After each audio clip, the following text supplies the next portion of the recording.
ఉత్తమ్ కుమార్ రెడ్డి గారి హయాంలో ఇక్కడ ఇంత అవినీతి జరుగుతుంది, ఇంత కుంభకోణాలు జరుగుతున్నాయని పోనీ మీరు మాజీ ఎమ్మెల్యే కదా, మీరు ఎవరితో అన్న ఇలా పాపం తలా పిరికెడ్ అన్నట్టు ఉన్న దాంట్లో ఎట్లా పంచుకుందాము అని చెప్పేసి ఆలోచన చేస్తున్నారు తప్ప నువ్వు ఇది చేసినావని చెప్పేసి నిర్ణయాలు తీసుకునే పరిస్థితి, చర్యలు తీసుకునే పరిస్థితి ఎక్కడుంది?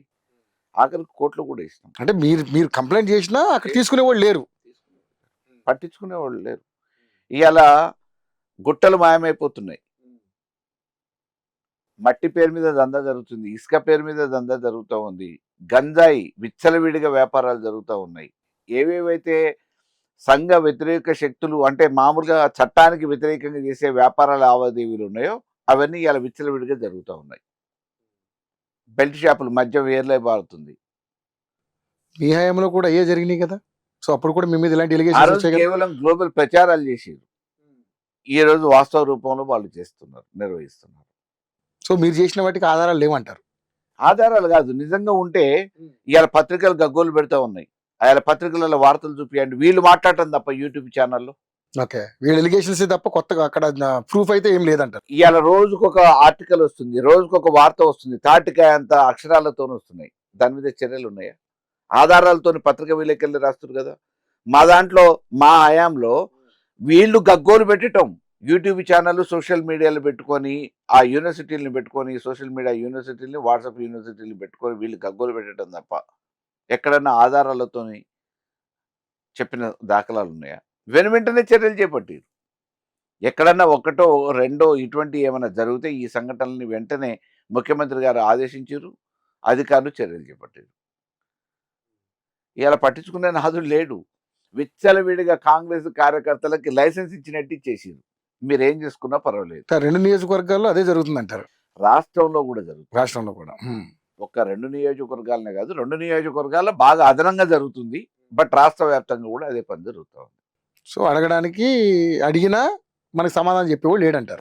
రాక అధికారం వచ్చింది, రేపు మళ్ళీ భవిష్యత్తులో ఉంటుందో లేదో తెలియదు. వచ్చిన ఈ అధికారంలో మనకు అవకాశం ఉన్నంత వరకు దోచుకోవాలి, దాచుకోవాలనే ఒక ఆలోచనతోనే మంత్రివర్గం పనిచేస్తుంది, కార్యకర్తలు పనిచేస్తున్నారు, కాంగ్రెస్ పార్టీ పనిచేస్తుంది. మీ నియోజకవర్గంలో ఎస్పెషల్ అయితే పద్మావతి గారు బాగానే ప్రజలతో మమేకం అవుతున్నారంట, తిరుగుతున్నారంట.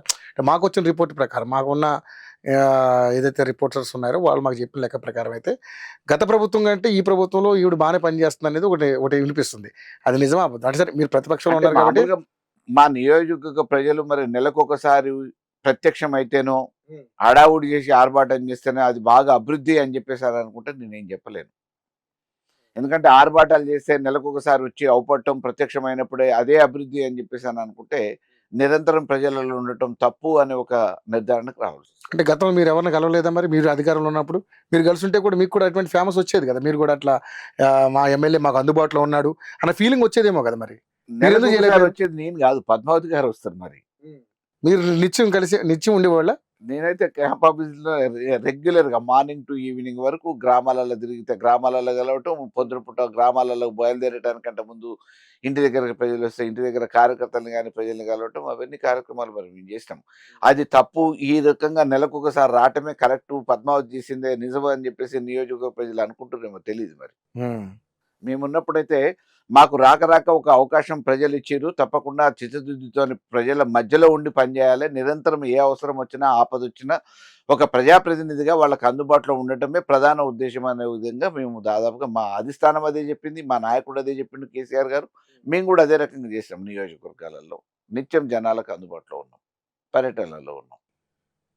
మరి ఈరోజు నెలకొకసారి వచ్చేటోళ్ళు బాగా చేస్తున్నారు అని చెప్పేసి మీరు అంటున్నారు అని అంటే మరి ప్రజలు అట్లా ఏమన్నా కోరుకుంటున్నారేమో తెలియదు.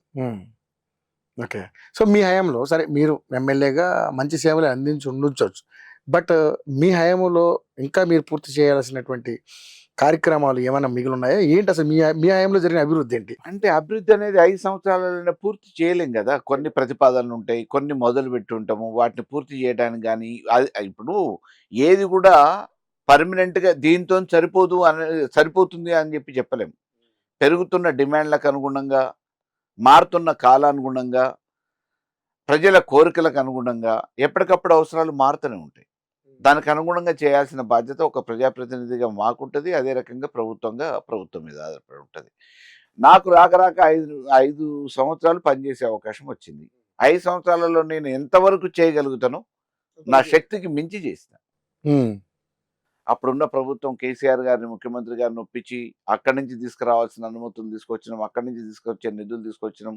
అదే రకంగా నియోజకవర్గంలో దాదాపుగా ప్రతి గ్రామంలో రోడ్లు ఎప్పియగలిగినాం, కోదాడు పట్టణాన్ని అభివృద్ధి చేయగలిగినాం.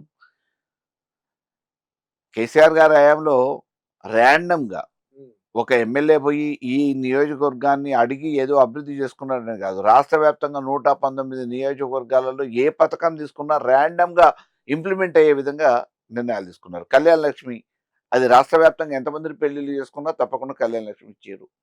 రైతు బంధు, రాష్ట్ర వ్యాప్తంగా ఎంతమంది రైతులు ఉన్నా, చిన్న సన్నకారు రైతులు ఎంతమంది ఉన్నా కానీ భూములు ఉన్న వాళ్ళకి వ్యవసాయ ఆమోదయోగ్యమైన ప్రతి భూమికి డబ్బులు ఇచ్చారు.